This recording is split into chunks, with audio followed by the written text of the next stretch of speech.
Alright, y'all. Majestic is Kinder. A lot of people out here riding around in some fly ass cars. I'm talking about sick whips, candy color paint, everything, latest models. Um, but you should see what they gotta go through to pay for these cars, and people be looking at me all weird and, oh, look at this dude. And, you know, it was to the point I had two jobs swooping on my bike every day to both jobs. And, people looking at me like, damn, this nigga out here, females especially getting at a nigga like, damn, if that nigga wasn't on the bike, if that nigga wasn't on the bike, man, I'd definitely holler at that dude, but you gotta know what you're about and what you're worth. So with that being said, don't sacrifice your life for a whip. Alright. Think about all the money that go into, the maintenance of the car. You have to have that monthly payment. You ain't got that monthly payment, repo man is there.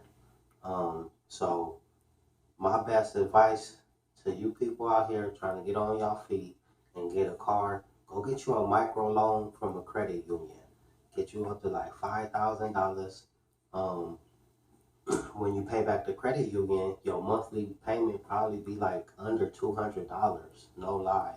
And because it's a microloan, it's not like it's going like 15,000 like a regular used car loan, you know.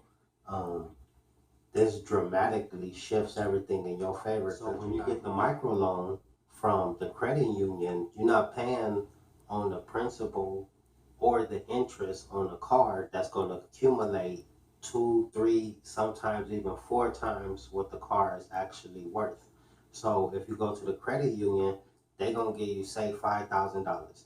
You get 5, go out there, buy you a decent car that's conducive to your lifestyle. If you have a family, if you have children, if you just a solo person, if you're in a relationship, if you plan to have these things, if you like to travel, if you need to be in a pickup, do you need a car? Do you need hybrid? Is mileage? Like, you have to ask yourself all these questions before you even look at the type of car that you want on your budget. Don't go out there and say, hey, I want this car, but I'm going to get the later model, but I want to put all these sick ass attachments on it that's going to cost 3 times more than the car's worth. And then when you go to sell it, you're only getting for what that car is worth.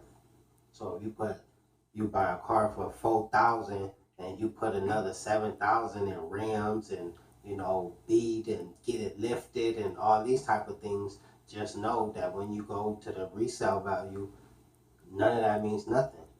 So go get your microloan, go pay directly to the credit union. You're not going to the credit union and saying you won't going to go buy a car, because once you get that car loan, just think about accumulated interest. Now,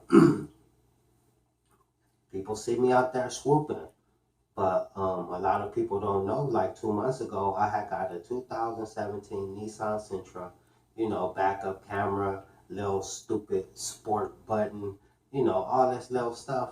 But I get all type of gray stuff that I need to haul.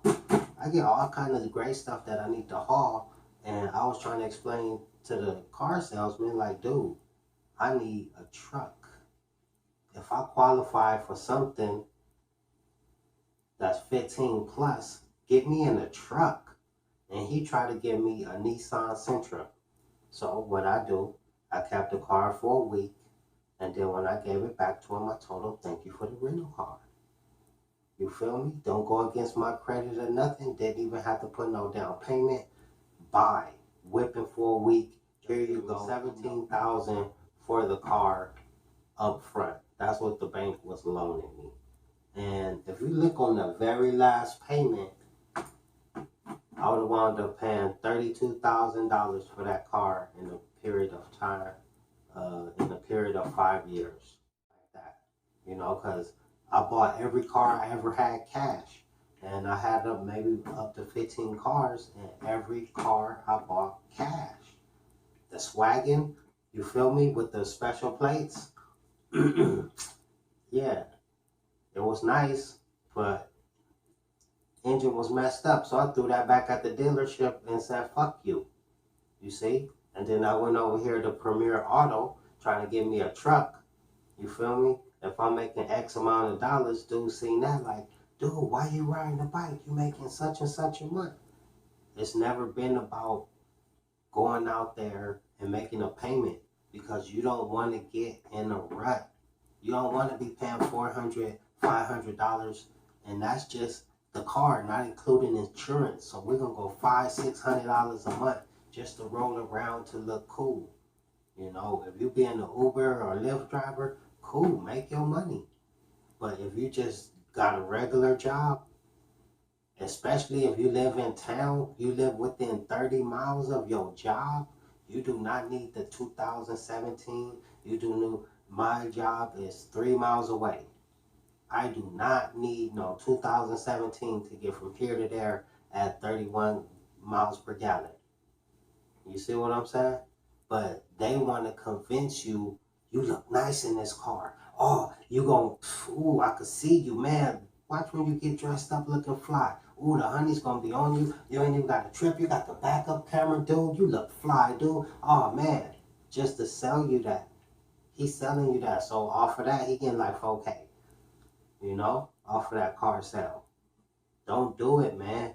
Don't put yourself in a predicament just to look fly. Of course, we all want a nice, reliable car, but you know, people get a good job for 1 year, and then they say, "Oh, I qualify for the car now, so let me go ahead and do that." Don't do it. Go get you a microloan, get you 5K, 7K. You know what I'm saying? And then go to the dealership and pay that car cash because it is going to be yours. Now, when I say yours, I'm talking about if you want to go and you say, damn, I'm low, you know, and I need some money. If you need the worst thing to do, I'm gonna tell you right now, is to get a title loan. But when you own your own shit and you need money right there and then, trust me, you feel me, you just might have to do it just to stay afloat. But it's yours to do so. You ain't no lien on it, ain't no nothing, it's yours. So what I'm saying is, don't get yourself caught up in looking nice and trying to impress people um, just to be whipping around. If you got to get a late model, I'm talking about 10+ year old car just to do you for 2 years so you can stack your dough and see where you really headed. You know, some jobs come and go. Some jobs you be there for 20 something years. But let yourself build that up and stash money instead of saying, I'm going to put all this money into this car and your car payment almost equivalent to your rent or your mortgage. You know, that just make no sense. And then people wonder why they gotta shackle up just to live. You know, I rather be out here swooping in my own shit that nobody can tell me nothing about, rather than having a nice car parked outside and this motherfucker coughing and farting in my motherfucking videos. You feel me? But don't do it, y'all. Hear me? I'm gonna say it 1,000 times. Get you a microloan. Go out there, pay the car cash. Go to multiple dealerships, see which one you want, test drive all of them. Because remember, when you're buying in cash, baby, no warranty, as is. You got the limit law, which is 3 days. So if you could get it to a mechanic and get it, you know, put it on a diagnostic, then beautiful. That always protects you. But if you don't do that, the limit law don't apply. A mechanic has to identify what is wrong with it. In other words, this dude knew that the Cadillac converter was messed up. This dude knew that it had engine problems, but you don't know that because people buy a car and not put it on the diagnostic to see what's really wrong with it. And for that part, by default, they automatically lose their case. So I'm trying to put you in a win-win situation. Save your money, get you a reliable car, and go out there and travel, man. Get out there and whipping and stop just being, around town. All right. Majestic is Kendrick.